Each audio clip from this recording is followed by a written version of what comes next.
नमस्कार, म रवि कुमार र तपाईहरु सम्पूर्णलाई हाम्रो यस UvAdvice च्यानलमा स्वागत छ। साथीहरु, यदि तपाईले कुनै पनि ब्रान्डको मोबाइल फोन चलाउनुहुन्छ भने त्यो अवस्थामा चाहिँ तपाईहरुलाई त एउटा कुरा एकदमै राम्रोसँग थाहा छ होला, हामी मध्ये लगभग 99% मोबाइल प्रयोगकर्ताहरूले दिनौ जसो आफ्नो मोबाइलमा चाहिँ आफूलाई चाहिने विभिन्न एपहरुलाई डाउनलोड गरेर इन्स्टल गर्ने गर्छौं। जस्तै फेसबुक, इमो, मेसेन्जर लगायत केही एपहरुलाई चाहिँ प्ले स्टोरबाट डाउनलोड गर्ने गर्छौं भने जुन कुनै पनि एप चाहिँ प्ले स्टोरमा अवेलेबल रहेको छैन ती एपहरुलाई चाहिँ आफ्नो साथीभाइको मोबाइलबाट आफ्नो मोबाइलमा पठाएर अथवा वेबसाइटबाट डाउनलोड गरेर आफ्नो मोबाइलमा इन्स्टल गर्ने गर्छौं। र यही क्रममा कहिलेकाहीँ यहाँनिर के हुन्छ भन्दाखेरि हामीबाट गल्तीले हाम्रो मोबाइल फोनमा चाहिँ दुईवटा यस्ता खतरनाक एपहरु इन्स्टल हुन जान्छ र सँगसँगै हामीले ती एपहरुलाई चाहिँ रेगुलर बेसमा युज गरिरहेका हुन्छौं, जसले गर्दा यहाँनिर के हुन्छ भन्दाखेरि ती दुईवटा खतरनाक एपले चाहिँ हाम्रो मोबाइलमा रहेको हाम्रो सम्पूर्ण प्राइभेट डाटाहरुलाई यहाँनिर लिक गर्ने काम गरिरहेका हुन्छन् र सँगसँगै हाम्रो मोबाइल चाहिँ एकदमै ह्याङ गराउने अथवा हाम्रो मोबाइल फोन एकदमै ओभरहिट गराउने र त्यस्तै गरेर हाम्रो मोबाइललाई चाहिँ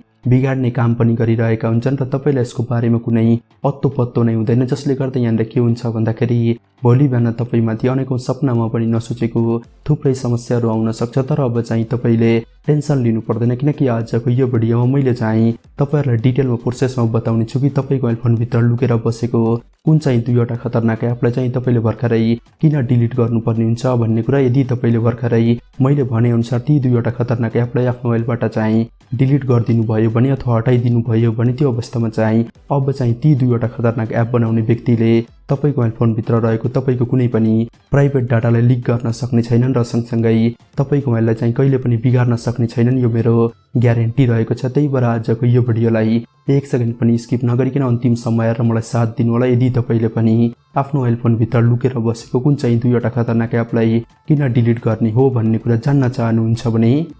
यो भिडियोको तलपट्टि रहेको यो लाइकको बटनमा एकचोटि टच गर्नुस् र त्यसपछि यता साइडमा रहेको यो रातो सब्स्क्राइब बटनमा एकचोटि टच गर्नुस् र सँगसँगै आएको यो घण्टीको आइकनमा पनि एकचोटि टच गरेर यहाँनिर यो अल भन्ने अप्सनमा क्लिक गर्नु होला अथवा टच गर्नु होला र त्यसपछि ल त सुरु गरौँ। साथीहरु, आफ्नो मोबाइल फोनबाट कुन चाहिँ दुईवटा खतरनाक एपलाई किन डिलिट गर्ने हो भन्ने कुरा डिटेलमा बुझाउनको लागि म चाहिँ यता साइडमा मेरो मोबाइलको स्क्रिनलाई एड गर्दिन्छु र त्यसपछि अब म चाहिँ के गर्छु भन्दाखेरि म चाहिँ यहाँनिर मेरो मोबाइलमा रहेको यो प्ले स्टोरलाई यहाँनिर टच गरेर ओपन गर्छु र त्यसपछि अब रहेको छ पहिलो खतरनाक एप जसलाई चाहिँ तपाईले भर्खरै आफ्नो मोबाइलबाट डिलिट गर्नुपर्ने हुन्छ र त्यो खतरनाक एपको नाम के रहेको छ भन्दाखेरि युसी ब्राउजर भनेर त्यो एप्लिकेसनको नाम रहेको छ। र यो कुरा किन खतरनाक रहेको छ अथवा यो एप किन खतरनाक रहेको छ भन्ने कुरा डिटेलमा देखाउनको लागि म चाहिँ के गर्छु भन्दाखेरि म चाहिँ यो सर्च बक्समा एकचोटि टच गरेर यहाँनिर म चाहिँ युसी ब्राउजर लेखेर सर्च गर्छु र त्यसपछि अब चाहिँ तपाईले यहाँ देख्न सक्नुहुन्छ मेरो मोबाइलमा चाहिँ युसी ब्राउजरको एउटा यस्तो खालको डाउनलोड पेज ओपन भइसकेको छ। र अब म चाहिँ के गर्छु भन्दाखेरि म चाहिँ यहाँ तलपट्टि रहेको अबाउट दिस एप भन्ने अप्सनमा क्लिक गर्छु र त्यसपछि अब म चाहिँ यहाँ तलपट्टि रहेको यो लास्ट अप्सनमा रहेको एप परमिसनको साइडमा रहेको यो सी मोर भन्ने अप्सनमा क्लिक गर्छु। क्लिक गरे र त्यसपछि अब चाहिँ तपाईले यहाँ देख्न सक्नुहुन्छ तपाईले आफ्नो मोबाइलमा चाहिँ यो युसी ब्राउजरलाई इन्स्टल गरेर युज गर्नु पर्यो भने त्यो अवस्थामा तपाईले आफ्नो मोबाइलमा चाहिँ यति धेरै यी सबै परमिसनहरुलाई अन गर्नुपर्ने हुन्छ भन्ने कुरा यहाँनिर यसले देखाइरहेको छ। जस्तै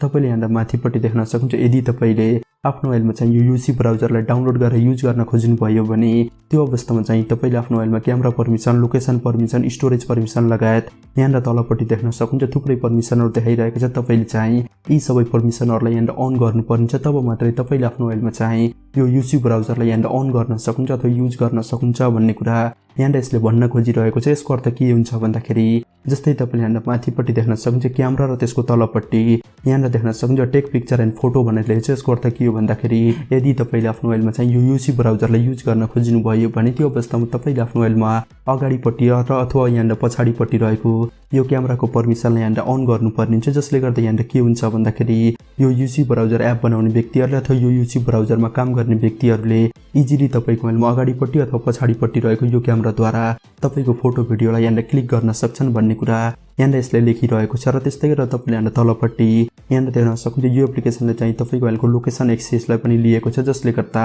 यहाँनिर के हुन्छ भन्दाखेरि तपाई अहिले कुन ठाउँमा के गर्दै हुन्छ अथवा अहिले कुन ठाउँमा जाँदै हुन्छ ती सबै कुराहरूलाई पनि यो यूसी ब्राउजर बनाउने व्यक्तिहरूले इजिली ट्र्याक गर्न सक्छन्, जसले गर्दा यहाँनिर के हुन्छ भन्दाखेरि भोलि बिहान तपाईँको प्राइभेसी लिक हुने सम्भावना पनि यहाँनिर एकदमै बढी हुन्छ र त्यसले गर्दा तपाईँले यहाँनिर तलपट्टि देख्न सक्नुहुन्छ यो एप्लिकेसनले तपाईँको मोबाइल फोनको यहाँनिर अरू थुप्रै पर्मिसनहरू पनि लिएको छ, जसले गर्दा यहाँनिर के हुन्छ भन्दाखेरि तपाईँको मोबाइल फोनभित्र रहेको तपाईँको इम्पोर्टेन्ट गोप्य डाटाहरू पनि यहाँनिर लिक हुने सम्भावना एकदमै बढी हुने गर्छ। त्यसै कारणले गर्दा तपाईँले यहाँनिर के गर्नुहोस् भन्दाखेरि तपाईँले यो यूसी ब्राउजर अथवा यो यूसी ब्राउजर एपलाई चाहिँ आफ्नो मोबाइलबाट भर्खरै डिलिट गर्नु होला अथवा हटाउनु होला। तपाईँले यसको ठाउँमा के गर्न सक्नुहुन्छ भन्दाखेरि तपाईँले आफ्नो मोबाइलमा चाहिँ गुगल क्रोम ब्राउजरलाई पनि युज गर्न सक्नुहुन्छ, जुन चाहिँ गुगलको एउटा एप्लिकेसन रहेको छ र त्यसमाथि तपाईँले 90% ट्रस्ट गर्न सक्नुहुन्छ। त्यसै कारणले गर्दा मैले चाहिँ आफ्नो मोबाइलमा चाहिँ कहिले पनि यो यूसी ब्राउजर एपलाई प्रयोग गर्दैन र त्यसपछि अब रहेको छ दोस्रो खतरनाक एप, जसलाई चाहिँ तपाईँले भर्खरै आफ्नो मोबाइलबाट डिलिट गर्नुपर्ने हुन्छ अथवा हटाउनु पर्ने हुन्छ। त्यो एपको नाम के रहेको छ भन्दाखेरि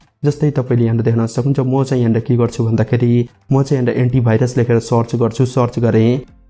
र त्यसपछि अब चाहिँ तपाईँले यहाँनिर देख्न सक्नुहुन्छ एन्टिभाइरस नाम गरेको यहाँनिर थुप्रै एपहरू देखाइरहेको छ। यसको अर्थ के हो भन्दाखेरि यी सबै एन्टिभाइरस एपहरूले चाहिँ तपाईँको मोबाइलबाट भाइरस डिलिट गर्ने काम अथवा भाइरस हटाउने काम गर्छन् भनेर यहाँनिर यसले भन्न खोजिरहेको छ। तर के यो कुरा सत्य हो अथवा यसमा केही पर्सेन्ट सत्यता छ भन्ने कुरा तपाईँले यहाँनिर जान्न चाहनुहुन्छ भने यसको उत्तर यहाँनिर 100% रङ हुने गर्छ अथवा यसले चाहिँ तपाईँको मोबाइलबाट रहेको कुनै पनि भाइरसलाई रिमुभ गर्दैन। उल्टै यसले यहाँनिर के गर्ने गर्छ भन्दाखेरि तपाईँको मोबाइललाई एकदमै ह्याङ गराउने काम गरिरहेको हुन्छ अथवा तपाईँको मोबाइललाई एकदमै ओभरहिट गराउने काम गरिरहेको हुन्छ, किनकि यस्ता खालका एन्टिभाइरसले चाहिँ तपाईँको मोबाइल फोनलाई टाइममा स्क्यान गरिरहेका हुन्छन् र तपाईँको मोबाइलबाट कुनै पनि भाइरसलाई डिलिट गर्दैनन्। तर हामीले तपाईँको मोबाइलबाट यो भाइरसलाई डिलिट गऱ्यौँ, यो भाइरसलाई यो गऱ्यौँ ऊ गऱ्यौँ भनेर तपाईँलाई विभिन्न नोटिफिकेसनहरू पठाउने गर्छन्, जसले गर्दा यी एपहरूले चाहिँ तपाईँको मोबाइलको ब्याकग्राउन्डमा बसेर तपाईँको मोबाइलको ब्याट्रीलाई एकदमै बढी कन्ज्युम गरिरहेका हुन्छन् र सँगसँगै तपाईँको मोबाइलको प्रोसेसरमा पनि एकदमै बढी लोड पारिरहेका हुन्छन्, जसले गर्दा तपाईँको मोबाइल फोन एकदमै ह्याङ भइरहेको हुन्छ अथवा ओभरहिट भइरहेको हुन्छ। त्यसै कारणले गर्दा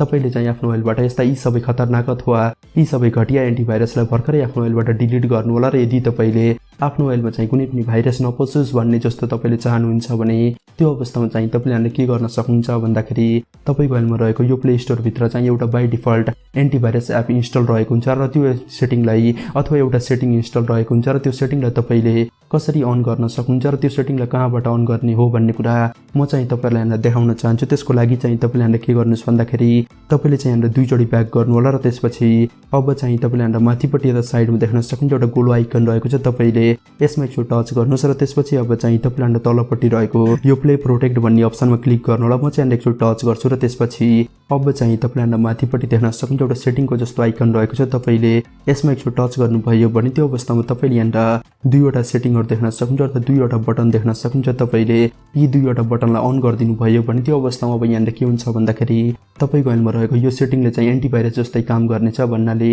तपाईँको मोबाइल फोनभित्र कुनै पनि खतरनाक एप अथवा भाइरससँग भरिपूर्ण कुनै पनि एप इन्स्टल भयो भने त्यो अवस्थामा यो एपले चाहिँ तपाईँलाई एउटा नोटिफिकेसन पठाउनेछ कि तपाईँको मोबाइलमा यो खतरनाक एप अथवा यो भाइरस एप इन्स्टल भएको छ, तपाईँले आफ्नो मोबाइलबाट यो खतरनाक अथवा यो भाइरसवाला एपलाई डिलिट गर्नुहोस्, तपाईँको मोबाइल फोन ह्याङ हुँदैन अथवा तपाईँको मोबाइल फोनभित्र भाइरस पस्दैन भनेर यो सेटिङले तपाईँलाई नोटिफिकेसन पठाउनेछ, जसले गर्दा तपाईँले इजिली आफ्नो मोबाइलबाट चाहिँ त्यस्ता खालको भाइरस एप्लिकेसनलाई डिलिट गर्न सक्नुहुन्छ, जसले गर्दा तपाईँको मोबाइल फोनभित्र कहिले पनि भाइरस पस्ने छैन र यी सबै एप्लिकेसन अथवा यस्ता खालका भाइरस एन्टिभाइरस एप्लिकेसनलाई तपाईँलाई कहिले पनि आवश्यकता पर्ने छैन। साथै यो रहेको थियो दुईवटा खतरनाक एप जसलाई चाहिँ तपाईँले आफ्नो मोबाइल फोनभित्र कहिले पनि इन्स्टल गर्नु हुँदैन र सँगसँगै हामीले चाहिँ यी दुईवटा खतरनाक एपलाई आफ्नो मोबाइलबाट चाहिँ यहाँनिर हटाइ पनि सकेका छौँ। यदि साथै तपाईँलाई आजको यो भिडियो राम्रो लागेको छ भने आजको यो भिडियोलाई लाइक गर्नुहोस्। हस्त साथीहरू फेरि अर्को भेटौँला।